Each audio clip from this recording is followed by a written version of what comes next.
제가 지난주 이번 주 계속 만남으로 같이 말씀을 나누는데요, 1절부터 7절까지 말씀을 보겠습니다. 여호와께서 모세에게 말씀하여 이르시되 이스라엘 자손에게 말하여 이르라. 누구든지 여호와의 계명 중 하나라도 그릇 범하였으되 만일 기름 부음을 받은 제사장이 범죄하여 백성의 허물이 되었으면 그가 범한 죄로 말미암아 흠없는 수송아지로 속죄 제물을 삼아 여호와께 드릴지니 그 수송아지를 회막문 여호와 앞으로 끌어다가 그 수송아지의 머리에 안수하고 그것을 여호와 앞에서 잡을 것이요, 기름 부음을 받은 제사장은 그 수송아지의 피를 가지고 회막에 들어가서 그 제사장이 손가락에 그 피를 찍어 여호와 앞 곧 성소의 휘장 앞에 7번 뿌릴 것이며, 제사장은 또 그 피를 여호와 앞 곧 회막 안 향단 뿔들에 바르고 그 송아지의 피 전부를 회막 문 앞 번제단 밑에 쏟을 것이며. 아멘. 우리 개개인은 주변에 일어나는 삶들과 무관하지 않습니다. 주변의 삶이 나의 삶에 영향을 미친다는 거죠. 우크라이나 전쟁이 그렇고요, 울진 산불 피해가 그렇고요, 코로나가 그렇습니다. 그래서 우리는 주변의 상황들 때문에 요즘 많이 불안해하고 힘들어합니다. 전쟁은 남의 나라의 이야기인 줄 알았는데 우리 성도님들도 아마 보시면 느껴지는 게 있죠. 기름값이 올라갔어요. 기름값이. 물가가 뛰고 있고요. 먼 나라의 전쟁 이야기가 오늘 나의 삶에 피부로 지금 느껴지고 있는 그런 상황이죠. 그러니까 늘 불안해합니다. 우리 성도님들 오늘 예배 드리면서 무엇 때문에 이렇게 불안해하세요? 자, 그러면 제가 이런 질문을 던집니다. 사람들은 그러면 언제 불안해할까요? 우리가 통제할 권리도 없고 통제할 수도 없는 세속적인 것들에 의존할 때입니다. 쉽게 표현하면 세상적인 것들에 의존할 때에, 다른 말로 하면 영원하지 않은 것들을 의존할 때에 우리는 늘 불안해할 수밖에 없다는 것입니다. 그러면 우리가 세속적인 것들, 영원하지 않은 것들 무엇을 붙잡고 있나요? 그래서 왜 불안해합니까? 첫 번째는요, 물리적인 장소입니다. 사람들은 어떤 편안하고 안정적인 장소에 가면 내가 안정감을 누린다 생각을 합니다. 맞습니다. 전쟁이 있는 곳보다 그렇지 않은 곳에 있으면 더 안전하지요. 여러분, 요즘에 코로나 때문에 쑥 들어간 말이 있어요. 미세먼지는 여전하죠. 그래서 예전에 그런 말이 있었어요. 빨리 이민 가야 되겠다고. 돈 있는 사람들은 좀 그런 청정 지역으로 가야 되겠다, 그런 말들이 많이 있었어요. 왜요? 그런 곳에 가면 좀 안전하다는 마음을 느끼게 되기 때문에 그렇죠. 그런데 이 세상 어디에 정말 안전한 장소가 있을까요? 왜 사람들은 또 불안해할까요? 우리가 의존하는 것을 보면 경제적인 자산을 의존합니다. 그러니까 경제적인 그런 부를 통해서, 물질을 통해서 안정감을 누리려 한다는 거죠. 누가복음 12장 15절에 보면 그들에게 이르시되 삼가 모든 탐심을 물리치라, 사람의 생명이 그 소유에 넉넉한 데 있지 아니하니라 하시고. 뭐라고 말씀합니까? 가지고 있는 것이 물론 편안함을 주죠. 유익함을 주는데 그것이 나에게 진정한 안정감을 주지는 않는다는 거예요. 왜요? 그것이 사라지는 순간 어떻게 될까요? 디모데전서 6장 10절에 보면 돈을 사랑함이 일만하게 뿌리가 되나니 이것을 탐내는 자들은 미혹을 받아 믿음에서 떠나 많은 근심으로써 자기를 찔렀도다. 우리가 겪는 주된 경제적인 문제, 이것은 돈이 없는 것이 아닙니다. 문제는 충분한 음식 그리고 옷에도 만족하지 못하다는 거죠. 우리가 가지고 있는 물질을 가지고 진정한 안정감을 못 느낀다는 거예요. 그럼 사람들은 또 무엇을 의존할까요? 세 번째는 일시적인 관계입니다. 관계. 자, 무슨 얘기입니까? 부부는 이제 배우자가 언제 떠날지 모른다는 생각 때문에 불안해합니다. 자, 고용인들은 고용자들이 언제 떠날지 모를까 불안해하고요. 또 고용된 사람은 고용주가 나를 언제 자를지 모를까, 그것 때문에 불안해하죠. 여러분, 사람들의 관계라는 것이 왜 우리에게 참된 안정감을 주지 못할까요? 여러분, 배우자가 떠나면 어떻게 될까요? 내가 그렇게 믿었던 그 직장이 사라지면, 또 내가 직장에 떠나면 어떻게 될까요? 우리가 안정감을 준다고 생각했던 그런 장소적인, 때로는 물질적인, 때로는 관계적인 것들이 어느 순간에 보니까 나에게 진정한 안정감을, 행복을 가져다 주지 않는다는 거죠. 근데 안정감은 다른 말로 하면 행복과 연결되어 있으니 행복이라고 말할 수 있는 것 아니겠습니까? 그래서 성경은 말합니다. 불안해하는 우리들에게 잠언 29장 25절에 보면 사람을 두려워하면 올무에 걸리게 되거니와 여호와를 의지하는 자는 안전하리라. 할렐루야. 여호와를 의지하면 안전하게 되는 줄 믿습니다. 삶에 문제가 없다는 것이 아니라 하나님을 의지하기 때문에 하나님으로 인해서 평안함을, 안정감을 누리게 된다는 것입니다. 오늘 우리는 다시 한번 내가 무엇에 안정감을 두고 내가 무엇에 행복의 기반을 두고 있는지를 한번 생각해 볼 수 있기를 바랍니다. 그리고 우리의 초점을 하나님께로 향해야 된다는 거죠. 여러분, 하나님 안에서 우리가 불안을 이기고 안정감을 가질 수 있다면, 행복할 수 있다면 관건은 무엇입니까? 하나님과의 관계에 있어요. 다른 그 무엇에 있는 게 아니라 하나님과 만남에 있다는 겁니다. 만남이 우리의 인생을 결정한다는 거죠. 평안과 불안을 결정한다는 것입니다. 여러분, 그래서 레위기의 말씀을 지난주에 나눌 때 어떻게 시작을 했나요? 하나님은 모세를 회막에서 부르셨습니다. 많고 많은 장소가 있는데 회막에서 부르셨어요. 회막은 어떤 곳입니까? 만남의 장막이라고 부르셨어요.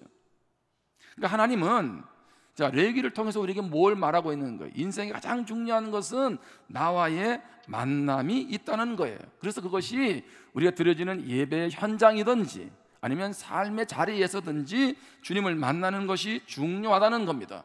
그래서 주님을 만나는 것이 중요하기 때문에 자원함으로 삶 있는 예배자로 만나자고 지난주에 나누었습니다. 만남에 있어서 중요한 두 가지가 있습니다.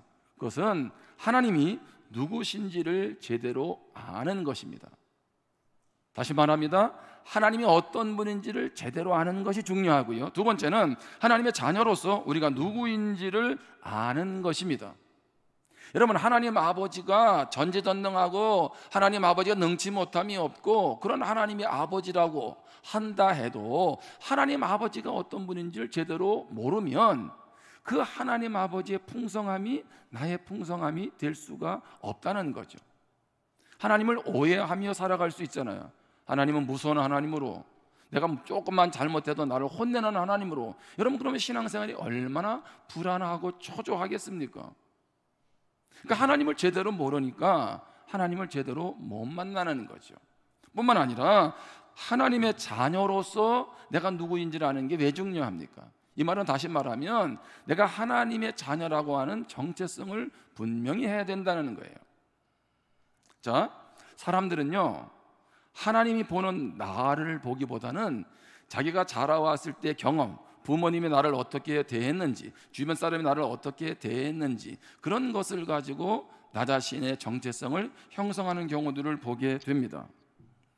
여러분, 한 예를 들면 그런 거죠. 여러분도 죄를 지을 때가 있잖아요, 그렇죠?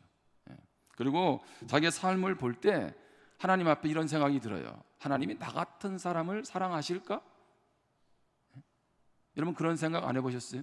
어떤 행동을 하고 나서 하나님이 이런 나를 사랑하실까? 여러분, 하나님은 그러한 나를 사랑해서 십자가에서 예수님을 생명까지 주셔서 하나님의 자녀를 삼아 주셨잖아요. 그러면 나의 지금 부끄러운 모습이 있어도 여전히 하나님은 나를 사랑하고 임마누엘 하시지 않겠습니까? 그런데 내가 가지고 있는 경험, 세상적인 교육, 세상적인 가치관을 가지고 하나님도 그렇게 나를 볼 거야 라고 이미 생각한다는 거예요. 하나님이 보는 나를 통해서 보지 않고 내가 생각하는 나, 이미 교육을 통해서 경험했던 그런 나를 통해서 나를 보게 된다면 얼마나 우리 인생이 불안하냐는 거예요. 그리고 얼마나 불행하냐는 거죠. 여러분, 그런 면에서 만남을 갖기 위해서 하나님이 어떤 분인지를 아는 것이 정말 중요하고요, 하나님 안에서 내가 어떤 사람인지를 아는 것이 정말 중요하다는 것입니다. 기억하시길 바랍니다. 우리는 하나님의 사랑받는 자인 줄 믿습니다. 하나님이 소중하게 여기는 자들인 줄 믿습니다. 할렐루야. 로마서 8장 16절에 보면 성령이 친히 우리의 영과 더불어 우리가 하나님 자녀인 것을 증언하신다라고 되어 있어요. 이상하지 않아요? 이미 하나님 자녀 됐잖아. 예수 믿으면, 영접하면 곧 하나님의 자녀가 됐는데 뭘 새삼스럽게 성령께서 하나님의 자녀인 것을 증언하실까요? 무슨 얘기입니까? 내가 하나님의 자녀로서 어떤 존재가 되었는데 그걸 내가 자꾸 잊어버린다는 거예요. 깨닫지 못한다는 거죠. 감격하지 못한다는 거죠. 그래서 누가요? 성령께서 우리에게 계속 말씀하시는 거예요. 너 하나님의 자녀야. 그러면 그 말은요, 자녀를 내버려 두는 부모가 어디 있겠어요? 그런 하나님 아버지께서 우리 인생 가운데 관여하지 않으시겠냐는 거예요. 성령은 끊임없이 하나님 아버지와 자녀된 우리가 유대 관계를 맺도록 도와주는 역할을 하십니다. 그래서 우리는 의식적으로 하나님의 자녀임을 깨닫기 위해서 어떻게 해요? 자꾸 말씀으로 가야 돼요. 기도해야 됩니다. 교제해야 돼요. 영적으로도 서로. 왜 그렇습니까? 그래서 끊임없이 나를 확인하는 거, 확인. 나 홀로 두면 자꾸 세상적인 그런 삶의 문제들 앞에서 휩쓸려 가고 주저앉으니까 하나님은 어떻게 하세요? 말씀이든 기도를 통해서 하나님과의 관계를 회복하기를 원하시는 거죠. 자, 그렇다면 만남이 행복이 되려면 어떻게 해야 됩니까? 첫 번째는 장애물을 제거해야 합니다.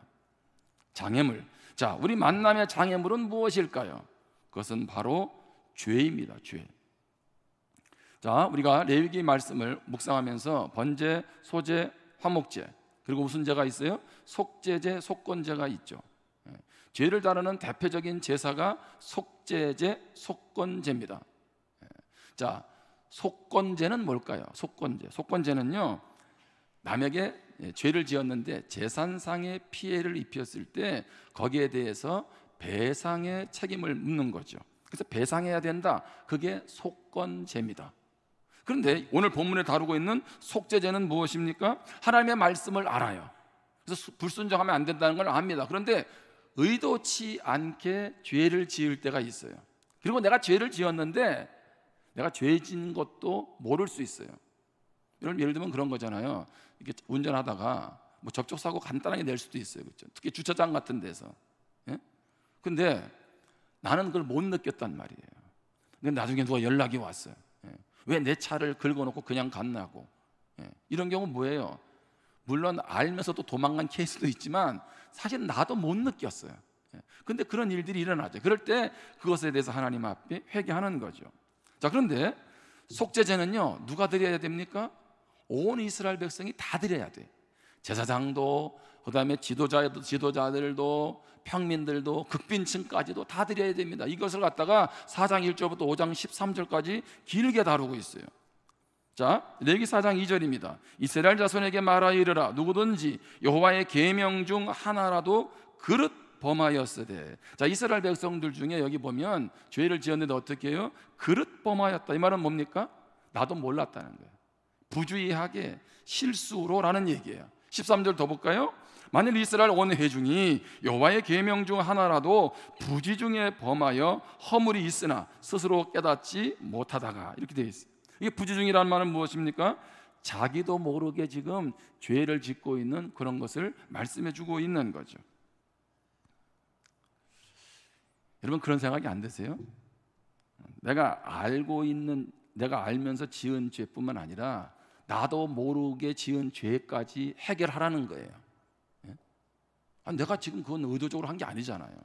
그러니까 하나님은 왜 나도 실수로 또는 나도 모르고 지은 죄까지도 하나님이 회개를, 속죄를 요구하실까요? 그것은 하나님이 그만큼 죄를 싫어하신다는 거예요. 왜요? 이 죄가 하나님과 우리와의 관계를 무엇하기 때문에? 가로막기 때문에 그래요. 그러니까 하나님과 우리 관계를 가로막는 최대의 장애물, 바로 그것은 무엇입니까? 바로 죄라는 거죠. 여러분, 한번 생각을 해보세요. 자, 죄 문제를 해결해야 하나님과의 만남이 연결이 되잖아요. 이것은 왜 중요합니까? 예를 들어 볼게요. 여러분, 자녀들이 좋아하는 음식들이 있잖아요. 예를 들면 뭐 불고기를 좋아한다고 생각해. 그래서 엄마가 이제 자녀들을 위해서 불고기를 저녁에 맛있게 잘 준비해 놨어요.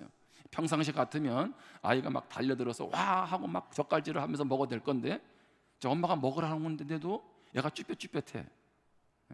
그러면 오늘 좀 속이 안 좋다고 하면서 자기 방으로 들어가네. 여러분 그때 엄마는 무슨 생각이 드세요? 얘가 왜 갑자기 왜 그러지? 대개 그런 경우는 어떤 경우입니까? 도둑이 제발 저린다고 뭔가 잘못할 때, 그렇죠? 여러분 자녀들을 잘 보시면 죄 지면 뭐예요? 눈 못 맞추잖아요. 그리고 어떻게 합니까? 자기 스스로 뭔가 느끼는 게 있어가지고 그 현장을 피하고 싶어, 그렇죠? 가지고 방으로 쏙 들어가는 거죠. 무슨 얘기냐면 여러분 죄 해가지고 여러분 교회 올 때마다 죄 이거 얼마나 스트레스 받아요. 어떤 분들은요 죄 짓고 나서 혹시 하나님이 한 방 칠까봐 그게 무서워서 이러지도 저러지도 못하고 교회에서 발을 못 빼는 분들이 계세요. 이게 얼마나 가슴 아픈 일이에요. 근데 성경이 왜 레위기에도 그렇고 끊임없이 죄 그렇게 귀따갑게 얘기하냐 하면 바로 그 얘기입니다. 하나님이 지금 음식을 충분하게 준비해 놨어요. 하나님의 모든 걸 우리에게 주고 싶어요. 근데 지금 뭐가 가로막고 있어요? 죄가 가로막고 있다는 거예요. 죄를 다루는 이야기는 내가 가지고 있는 풍성함이 다 내 거야 라고, 그리고 너도 좀 누려 맛보고 경험해 라고 하고 싶은데, 자 그런데 그게 지금 가로막고 있는 거예요. 근데 우리는 지금 무슨 생각하고 있어요? 하나님이 자꾸 죄를 가지고 나를 계속 스트레스 줘가지고 나로 하여금 하나님 못 떠나도록 만들려고 한다라고 하는 율법적인 생각을 가지고 있다는 거죠. 이게 얼마나 가슴 아픈 일입니까? 여러분이 한번 뒤바꿔서 한번 생각을 해보세요. 여러분 그런 면에서요 성경에서 죄 나오면요 할렐루야입니다. 할렐루야. 왜요? 하나님이 어떨 때 이 문제 빨리 해결하고 나를 좀 풍성하게 누리라고 지금 하고 싶어서 하시니 그게 얼마나 감사한 겁니까? 여러분 이 아침에 죄에 대한 인식이 바뀌기를 주님의 이름으로 축복합니다. 여러분 이단들이 가지고 있는 대표적인 게 뭐 이런 걸 가지고 사람을 얽어매잖아요. 얼마 안 내면 어떻게 안 하면 너 그렇게 행동하면 천국 못 간다는 거죠. 근데 사람은 이상하죠. 그런 식으로 얽어매면요 도리어 못 떠나요. 왜요? 불안해가지고 무서워가지고. 여러분 신앙생활을 그렇게 불안해 초조하면서 하는 게 아니잖아요. 자 이사야 59장 2절을 봅니다. 오직 너희 죄악이 너희와 너희 하나님 사이를 갈라놓았고 너희 죄가 그의 얼굴을 가리어서 너희에게서 듣지 않으시게 함이니라. 여기 말씀에 보면 죄악이 하나님과 우리 사이를 무엇했다고 되어 있어요? 갈라놓았다라고 되어 있죠. 자 오늘 세 가지를 다룹니다. 죄가 어떻게 우리의 장애물이 되는지, 만남의 장애물이 되는지. 첫 번째는 죄로 인해서 영적 생명이 죽었습니다. 이 단어를 잘 기억하셔야 돼요. 죄로 인해서 영적 생명이 죽었다. 창세기 2장 16절입니다. 여호와 하나님이 그 사람에게 명하여 이르시되 동산 각종 나무의 열매는 내가 임으로 먹되 선악을 알게 하는 나무의 열매는 먹지 말라. 내가 먹는 날에는 반드시 죽으리라 하시니라. 우리가 잘 아는 창세기 말씀에 보면 하나님께서 선악을 알게 하는, 그냥 쉽게 표현하면 선악과는 먹지 말라 지금 그렇게 말씀했단 말이에요. 자 그런데 선악과를 먹으면 어떻게 된다? 반드시 무엇한다? 죽는다. 여러분 그러면 선악과 따먹은 아담이 죽었어요? 안 죽었어요? 안 죽었잖아요. 물론 나중에 죽어요. 그런데 바로 죽었어요? 안 죽었어요? 바로 안 죽었어요. 그럼 이게 좀 말씀에 앞뒤가 안 맞는 거 아니야? 그럼 여기서 죽는다는 말은 무슨 얘기입니까? 영적으로 죽었다는 거예요. 하나님과 분리되었다는 겁니다. 몸은 살아있는데 영적으로 분리된 거죠. 영적 생명이 없는 거죠. 자 그러니까 하나님을 만나고 싶어도 뭐예요? 못 만나는 거예요. 여러분 예수 안 믿는 사람들이 왜 믿음의 사람들 이해 못할까요? 이것은 무엇입니까? 영적 생명이 없어요. 하나님과 관계가 분리되어 있기 때문에 그렇습니다. 그래서 안 믿는 사람들이 그런 얘기 하잖아요. 예수 믿는 사람들은 무슨 재미로 저렇게 생활하는지 모르겠다고. 왜냐면 마이크 뭐 이렇게 콜라나 사이다 갖다 놓고 뭐 한두 시간씩 얘기하잖아요. 안 믿는 사람들이 보면 이상한 거야 이게. 그렇죠? 뭐 술도 안 들어갔는데 어떻게 저렇게 맨정신으로 얘기하냐는 거죠. 이게 영적 세계를 이해할 수가 없어요. 나는 종교적인 자유니까 너는 그 교회 가도 되고. 여러분 이런 차원은요 지금 뭔가 모르는 거예요 사실은. 에베소서 2장 1절에 보면 그는 허물과 죄로 죽었던 너희를 살리셨도다라고 말하고 있어요. 자 바울이 예수님이 하신 그 십자가의 사건을 뭐라고 얘기하냐면 예수님을 믿음으로 허물과 죄로 무엇했던? 죽었던 너희를 살렸어요. 죽었던 너희. 여기 죽었다는 말은 무슨 얘기예요? 육체적으로 죽었다는 말이 아닙니다. 영적으로 죽었다는 거예요. 하나님과 분리됐다는 거죠. 그러니까 하나님을 아바 아버지로 부를 수가 없는 거죠. 하나님의 만남이 나와 상관이 없는 거고 만날 수도 없는 거죠. 만나고 싶다 해도. 그런데 이 문제를 누가? 예수님이 십자가에서 해결해 주신 줄 믿습니다. 그래서 우리는 예수를 믿음으로 무엇이 주어진 거예요? 영적 생명력이 주어지는 거예요. 차단되어 있던 하나님의 관계가 이제는 뭐예요? 열린 거죠. 열린 거예요. 그렇죠? 두 번째로 기억할 것은 죄로 인해서 관계가 차단됩니다. 관계. 자, 여기서 이제 우리가 앞부분하고 조금 오해하지 말아야 될 것은, 자, 앞의 경우는 하나님과 관계를 맺고 싶어도 아예 맺을 수가 없는 거예요. 무엇 때문에? 그렇죠. 죄로 인해서 영적 생명이 우리가 하나님과 분리되었기 때문에. 자, 그런데 여기 죄로 인해서 관계가 차단된 것은 무엇입니까? 이미 예수를 믿음으로 이제는 우리가 영적 생명을 가졌잖아요.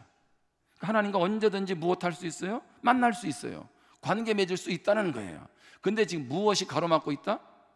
내가 죄를 지음으로 관계를 제대로 못 맺고 있다는 거죠. 쉽게 말하면 이런 경우에는 죄를 무엇하면 됩니까? 회개하면 다시 하나님과의 만남을 가질 수가 있는 거죠. 요한복음 10장 10절에 보면 도둑이 오는 것은 도둑질하고 죽이고 멸망시키려는 것뿐이요 내가 온 것은 양으로 생명을 얻게 하고 더 풍성히 얻게 하려는 것이라. 아멘. 사단 마귀는요 어떻게 하든지 우리로 하여금 하나님과 분리된 채로 영적 생명이 죽은 채로 멸망의 길로 가도록 하는 것이 사단 마귀의 역할입니다. 그런데 예수님이 온 건 뭐예요? 어떻든 예수님을 통해서 영생, 생명을 얻고 풍성한 삶을 누리게 하기 위함입니다. 여러분, 그러면 묻겠습니다. 이 풍성함을 지금 누리고 계세요? 그러면 할렐루야입니다. 근데 왜 나는 못 누리고 있을까요?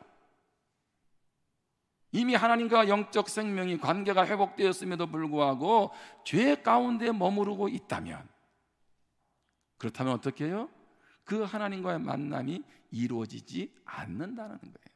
그래서 우리는 기도할 때마다 그래서 죄를 회개하는 것이고 하나님은 속죄제를 통해서 이 부분을 우리에게 말씀하고 계시는 것입니다. 그러니까 죄는요 빨리 회개할수록 좋은 거예요. 왜? 그래야 그 하나님 아버지의 풍성함을 나의 것으로 누리게 되기 때문에 그렇습니다. 세 번째 기억할 것이 뭐냐면, 많은 분들이 여기에 속는데요, 사단의 정죄에 속지 말아야 합니다. 이 말은 사단이 우리를 무엇한다는 거예요? 정죄한다는 얘기예요. 자, 로마서 8장 1절 2절입니다. 그러므로 이제 그리스도 예수 안에 있는 자에게는 결코 정죄함이 없나니, 여기 정죄함이라는 말의 뜻이 뭐냐면 너는 죄인이라는 거예요. 죄인. 정죄라는 말의 뜻이 뭐라고요? 너는 죄인이라는 거예요. 여러분, 그럼 묻겠습니다. 여러분은 죄인입니까? 대답도 안 하겠지. 이럴 때는 아주 고민된다는 거예요. 다시 묻겠습니다. 여러분은 죄인입니까? 아멘한 사람들은 회개해야 돼. 우리는 죄인이 아니에요. 우리는 뭐예요? 의인. 아멘? 따라합시다. 우리는 의인이다. 근데 여러분은 왜 죄인 그랬는데 죄인입니까? 할 때 아멘 그랬어요? 지금 뭔가 쉽게 말하면 캥기는 게 있거든. 그렇죠? 내가 한 주간 살아보니까 내가 뭐를 많이 지었어요? 죄를 많이 지었어. 생각에서도 죄를 짓고 행동으로도 죄를 짓고. 그러니까 나는 지금 뭐라는 얘기예요? 죄인이다, 그런 얘기예요. 다시 얘기합니다. 성경은 예수 안에 있으면 무엇이 없다? 정죄함이 없다. 예. 결코 정죄함이 없다는 얘기는 너는 의인이다, 그런 얘기예요. 여기서 말하는 용어는 이것을 우리가 신학적으로 뭐 칭의라 그래요. 칭의. 예? 우리가 의롭게 됐다는 거죠. 이것은 법정적인 용어입니다. 나는 죄인 같아. 내가 한 행동을 보면. 그런데 판사가 너는 무죄, 너는 죄가 없어 라고 하니까요, 이게 놀라운 얘기죠. 지금 그 얘기입니다.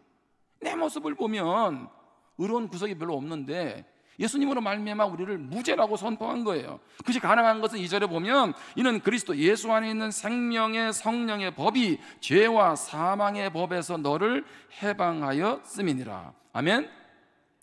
자, 생명의 성령의 법이 우리를 죄와 사망에서 해결했습니다. 자, 분명히 얘기합니다. 우리의 죄의 문제는 과거의 죄, 현재 짓는 죄, 앞으로 지을 죄까지 다 해결받았어요. 이러는 순간 그럼 앞으로 죄 져도 되나? 그런 말이 아니에요. 자, 결코 정죄함이 없다는 얘기는 더 이상 이제는 그러면 죄를 지어도 괜찮냐? 그런 말이 아니에요. 자, 의인 되었어요. 의인 되었는데도 불구하고 우리는 무엇합니까? 또 죄를 짓잖아요. 근데 죄인으로서 죄 짓는 것과 의인이 되어서 죄 짓는 건 다르죠. 무슨 얘기입니까? 우린 죄를 지으면서도 그런 생각하잖아요. 하나님, 아이고 죄송합니다. 내가 이러면 안 되는데. 이런 마음의 양심에 하나님께서 양심에 도전을 하지 않습니까? 물론 부지 중에 짓는 건 어쩔 수 없더라도. 자, 중요한 것은 무엇입니까? 죄를 지을 수 있어요. 그런데 더 이상 우리를 정죄하지는 않는다는 거예요. 예? 자, 이것이 왜 중요하냐면 사단은 끊임없이 우리를 정죄한다는 거예요. 어떻게 해요? 너는 의인이 아니라는 거예요. 그래서 너는 하나님의 자녀로서 자격이 없다는 거예요. 너는 죄인이라는 거죠. 다시 얘기합니다. 우리는 의인이지만 죄를 짓기도 하죠. 그래서 해결하면 되는 거예요. 앞으로 미래에 짓는 죄도 이미 하나님이 정리해 놓았으니까 우리가 그때그때 회개하면 되는 거죠. 그러니까 이것이 얼마나 큰 축복이고 은혜입니까? 이 십자가 은혜라는 것은 우리가 비교할 수가 없는 거예요. 그런데 사단은 어떻게 합니까? 계속 우리를 속이는 거죠. 뭐라고요? 죄 지을 때마다 야, 너 가만히 행동하는 거 보니까 너 의인 아니야. 너 죄인이야. 내가 네 모습을 보니까 너 죄인이야. 야, 너같이 행동하는 사람이 무슨 그리스도인이냐? 아니라는 거예요. 너 의인 아니라는 거지. 너 예수 처음 믿지 않았잖아. 그렇게 예수를 많이 오랫동안 믿었는데 너 왜 그 모양이지? 이거 다 뭐예요? 사단이 우리로 하여금 뭐예요? 정죄하는 거예요. 정죄. 여러분, 여기서 깨닫는 은혜가 있기를 주님의 이름으로 축복합니다. 여러분, 우리가 왜 빨리 죄 문제를 자꾸 해결해야 되냐면, 여러분 여러분 고기 잡으러 갈 때 낚시 던지잖아요. 그럼 낚시에다가 뭘 넣나요? 고기 잡기 위해서 미끼를 넣죠. 미끼. 자, 미끼를 넣으면 고기가 그걸 덥석 물지 않습니까? 사단은요 계속 죄를 가지고 우리를 유혹해요. 그래서 요한복음 8장 44절에 보면 사단 마귀는 한마디로 뭐예요? 거짓의 아비예요. 그러니까 우리가 의인 됐는데 너 같은 게 무슨 의인이야? 넌 죄인이지. 이렇게 하면서 계속 우리를 속여요. 우리의 정체성에 혼란을 가져다 줍니다. 주님은 이미 하나님 안에서 관계가 회복된 우리에게 그 문제까지, 제 문제까지 해결하도록 길을 다 열어놓았어요. 회개하면 되도록 길까지 다 만들어 놓았어요. 장애물을 제거하고 이제는 내 안에서 풍성함을 누리라고 길까지 다 만들어 놓았어요. 그런데 그렇게 못 누리도록 끊임없이 도적질하는 거예요. 우리 마음을 빼앗아가는 거죠. 하나님 은혜 앞으로 가지 못하도록 가로막고 있다는 겁니다. 여러분, 이 아침에 사단의 정죄로부터 자유하게 되기를 주님의 이름으로 축복합니다. 제가 계속 요즘에 한두 주간 고민하는 게 이런 부분이에요. 사단은 어떻게 하든지 우리로 하여금 자유한 자로서, 의인된 자로서, 하나님의 자녀된 자로서 그 풍성함을 누리지 못하도록 만든다는 거예요. 그리고 너는 내 안에서 너는 충분히 자유할 수 없다고 사단이 계속 속이는 거예요. 여러분, 우리는 넘어지는 사람이 아닙니다. 넘어지지 않을 수 있는 사람이고요, 넘어져도 다시 일어날 수 있는 사람이에요. 왜냐하면 내 안에 예수 그리스도가 계시기 때문인 줄 믿습니다. 그것을 누가 확인시켜 주세요? 성령님이 확인시켜 주세요. 혹시 이 자리에 아직도 예수님을 믿지 않고 있다면 예수님을 믿는 은혜가 있기를 축복합니다. 받아들여야 돼요. 받아들여야 돼요. 그래야 이 만남이 이루어지게 되고요, 그래야 신앙생활이 종교생활이 되지 않고 신앙생활의 풍성함이 나의 풍성함이 되게 된다는 겁니다. 여러분, 사단에게 속지 마세요. 사단은 계속적으로 우리를 속일 거예요. 어떻게 하든지 하나님으로부터 멀어지게 하고 하나님으로 주시는 그 풍성함을 누리지 못하도록 사단은 계속 방해할 것입니다. 여러분, 그때마다 예수님의 이름으로 물리치기를 주님의 이름으로 축복합니다. 그때마다 할 수 있는 최고의 선포가 있습니다. 나는 의인이다. 나는 예수님의 피값으로 의인되었고 나는 하나님의 자녀다라고 하는 선포가 있기를 주님의 이름으로 축복합니다. 또 한 가지, 우리가 만남이 행복하려면 공동체가 거룩해야 합니다. 짧게 말씀을 합니다. 레위기 4장 3절 이하에 보면 제사장이 범죄하면 죄를 속하기 위해서 수송아지를 드리죠. 근데 어떻게 합니까? 회막문 앞에, 성막 앞에 가지고 와서 송아지 머리에 안수를 하고 그것을 잡습니다. 이 장면이 좀 이게 머리에도 그려지세요? 송아지 머리에다가 안수하는 거? 저도 지금 성도님들 머리에 안수는 해봤지만 송아지 머리는 안 해봤어요. 근데 사람들이요, 이 복에 대한 마음이 이런 게 많은 것 같아요. 이 안수에 대한 마음이 의외로 사람들이 종교성이 있어요. 여러분, 대통령 선거에 허경영 후보가 나왔잖아요. 예? 근데 자기 뭐 또 슬로건을 누가 뭐 또 도용했단 말도 나오고. 근데 난 이 허경영 후보가 매번 나오는 게 신기해. 선거 자금도 엄청나고. 얼마 전에 재산 신고했잖아요. 뭐 내가 보니까 50몇 억인가? 뭐 아무튼 뭐 40몇 억, 아무튼 했는데 이번 선거 기간에 자기 재산이 270억이 됐다는 거예요. 그래서 내가 어떻게 돈이 이렇게 많이 재산이 불어났나 봤더니 자기가 안수 기도를 했대. 그래가지고 기본적으로 한 번 받으면 100만 원씩 낸다는 거예요. 어떤 사람은 1억도 내고요. 근데 안수 기도 문을 봤어. 예수님만 빼고 복이란 복은 다 빌고 있더라고. 그런데요, 재산이 얼마나 늘어났다고요? 200억 이상이 늘어난 거예요. 뭘 가지고? 안수 기도로. 그래서 제가 새로운 결단을 좀 해야 되겠어요. 리모델링 빚을 정리하기 위해서 이제 안수 기도를 좀 하려고. 아니, 허경영 같은 사람한테다가 갖다가, 예? 그 사람이 얼마나 이 복에 대한, 그렇죠, 안정감에 대한 이런 마음이 있겠어요. 여러분, 거기다 갖다 줄 거 100분의 1이라도 좀 주님께 드리세요. 참 이게 얼마나 안타까운 일인지 몰라. 근데 왜 안수해요? 송아지에다 안수하는 거는 내 죄를 어떻게? 그 송아지가 대신 전가한다, 그런 얘기. 그것이 곧 예수님 우리의 죄를 다 짊어지시고 십자가 죽는 의미 아니겠습니까? 자, 레위기 4장 5절 7절부터 보면 기름 부음을 받은 제사장은 그 수송아지의 피를 가지고 어디에 들어갑니까? 회막에 들어가서, 자 6절에 그 제사장이 손가락에 그 피를 찍어 여호와 앞 곧 성소 휘장 앞에 7번 뿌립니다. 휘장 앞에 7번 뿌리고 7절에 제사장은 또 그 피를 여호와 앞 곧 회막 안 향단 분향단 뿔들에 바르죠. 자, 뿔에 바르죠. 또 그 송아지 피 전부를 회막 문 앞 범죄단 밑에 쏟아 버립니다. 그 피를 세 군데 이렇게 지금, 자, 그죠? 휘장 앞에 뿌리고 분향단 뿔들에 바르고 회막문 앞에 다 이렇게, 자, 묻어버리죠. 해몽 번제단 밑에 다 묻어버립니다. 물론 족장하고 평민들이 제사할 땐 조금 다릅니다. 그런데 왜 피를 분향단 뿔에다가 바르고 그리고 왜 휘장 앞에 뿌릴까요? 그것은 인간의 죄가 성소를 더럽히기 때문에 그렇습니다. 인간의 죄가 하나님의 거룩한 장막을 더럽힌다는 거예요. 자, 그래서 이 말은 뭐냐 하면 인간과 성전은 뗄래야 뗄 수 없는 관계라는 거예요. 하나님과 나와는 뭐예요? 뗄래야 뗄 수 없는 관계라는 거죠. 자, 구약에서는 성전과 백성 간에는 어느 정도 물리적인 간격이 있었어요.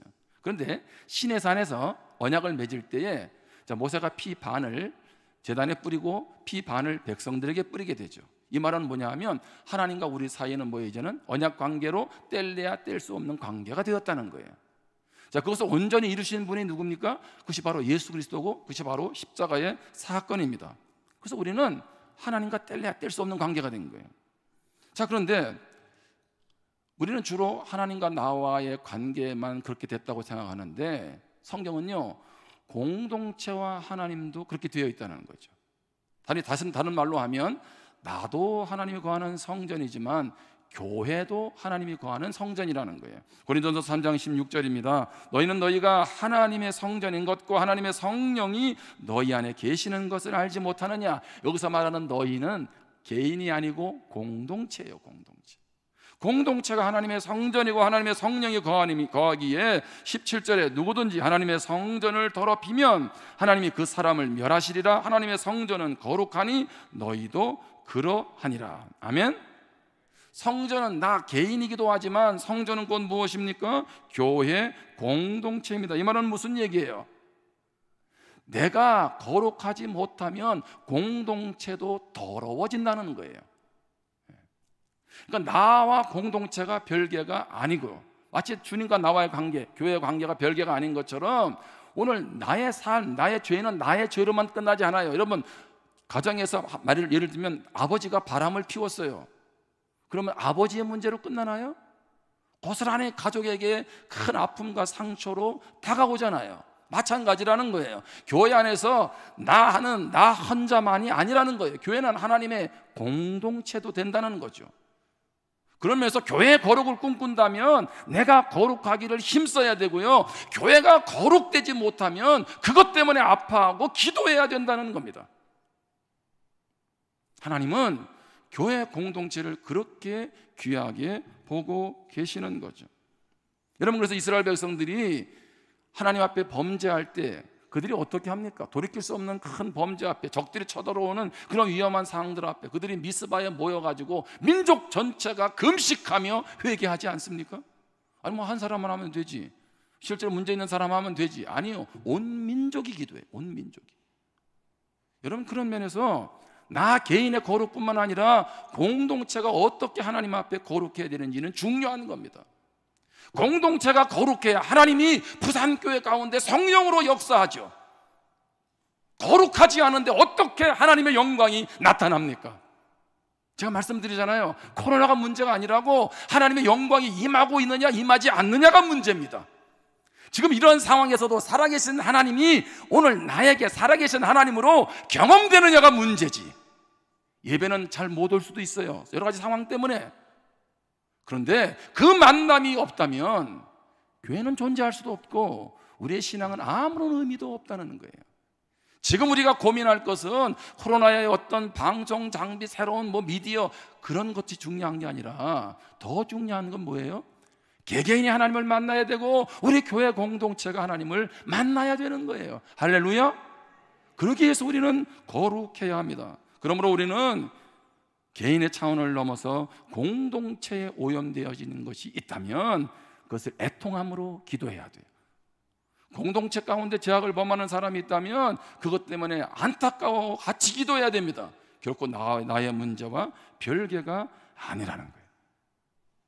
나의 치유는, 나의 회복은 공동체의 치유, 공동체의 회복과도 맞물려 있습니다.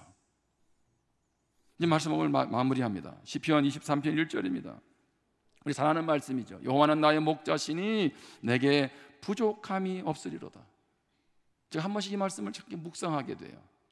자, 다윗이 이 시를 쓸 때는 인생에 문제가 없었나요? 푸른 초장인가요? 아니죠.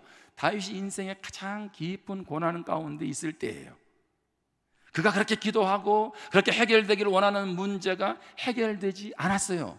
문제가 그대로 있다고요. 우리는 이 말씀 어떻게 이해하냐면, 여호와는 나의 목자이기 때문에 내게 부족함이, 내 문제가 다 사라지게 해주시겠지, 내 문제를 다 해결해 주시겠지. 물론 그렇게도 해주세요. 근데 여기서 말하는 초점은 어디에 있냐면 부족함이 있다는 거예요. 문제가 있다는 거예요. 건강에 문제가 있고, 자, 직장에 문제가 있고, 그 다음에 우리 자녀의 진로에 대한 문제가 있고, 앞날에 대한 문제와 아픔들이 여전히 산더미 같이 쌓여 있는데 다윗이 어떻게 했어요? 그런 가운데서 하나님 앞에 엎드린 거죠. 그래서 하나님을 만난 거예요. 만나니까 하나님이 나의 목자구나, 양의 모든 것을 책임져 주는 목자구나. 그러면 지금 내 삶의 문제가 해결되지 않아도 나는 괜찮아. 할렐루야. 그분이 계시는데, 여러분, 이것이 신앙의 고백인 거예요. 그분이 계시는데, 그런데 우리는 이 고백이 없는 거예요. 이 만남이 없는 거예요.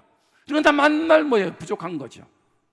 하나님이 이 기도를 왜 해결해 주지 않지? 거기에만 초점이 있어요. 아니요, 해결되든 해결되지 않던 관계없이 그런 하나님 아버지가 나의 아버지인데, 그런 하나님 아버지가 나에게 풍성함을 주려고 길을 다 열어놓았는데, 그래서 예수 믿었는데 왜 끊임없이 죄 아래서 사단에게 속아서 살아가고 있느냐는 거죠. 여러분, 우리 인생이 하나님으로, 예수 그리스도로 충분하다는 고백이 있기를 주님의 이름으로 축복합니다. 이것은 립서비스로 되는 게 아니라 그분을 정말 만날 때에 우리 가운데 심령 깊은 곳에서 솟아나는 거예요. 할렐루야. 여러분, 그러면 되는 거예요. 그러면 어떤 상황도 중요하지 않고 우리는 문제가 풀리든 관계없이 믿음으로 나아갈 수 있는 거죠. 바라기는 주님과의 만남이 행복하시기를 바랍니다. 그리고 또한 주님과의 만남으로 여러분이 늘 행복할 수 있기를 바랍니다. 그래서 우리는 기도할 때마다, 말씀을 가까이 할 때마다, 예배를 드릴 때마다 그렇게 가는 거죠. 야, 주님이 오늘 날 어떻게 만나 주실까? 자, 그리고 주님을 만났어요. 그리고 만나고 나니까 너무 좋은 거 아니겠어요? 그래서 날마다 그 만남으로 인해서 행복하게 살아가는 거, 이거 그리스도인의 삶입니다. 이런 그리스도의 삶이, 이런 은혜가 우리에게 있기를 주님의 이름으로 축원합니다. 기도하겠습니다. 우리 주신 말씀을